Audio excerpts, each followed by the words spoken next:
Now to the man on a mission, taking part in this year's TCS New York City Marathon. Yeah, despite being paralyzed in the wheelchair since 1992, George Gallego will be fighting every mile of this marathon to make sure that people like him have a place they can grow stronger as well.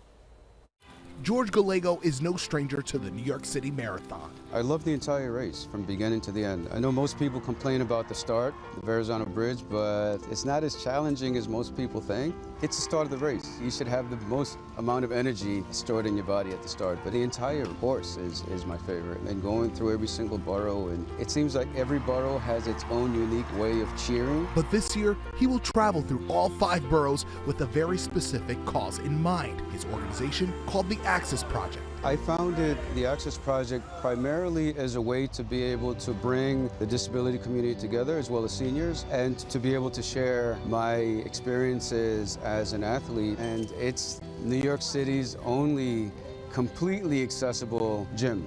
But the Access Project is about to be without a home. The gym's landlord sold the building, ending its lease 5 years early. Our goal this year is to raise $250,000 so we can transition to a temporary space, but the ultimate goal is to raise up to $6 million so that we can finally have our own space and never be told that we have to leave our space again.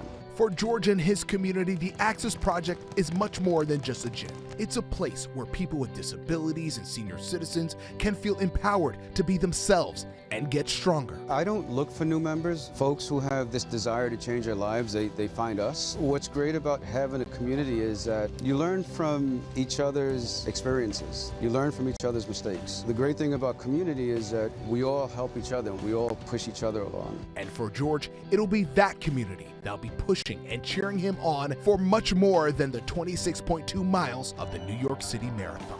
There's nothing better than to be able to see someone that you've mentored achieve their goal. I cross the finish line every single day at that space. That is wonderful. We have a happy update for you. George and the Access Project just signed their new lease this week, so they'll be moving into their new home shortly. Wow. But I know they still want to raise money and hopefully get that forever home. No more having to worry about leases in the future. Yeah. So yeah, the That's Access amazing. Project. Great work, George.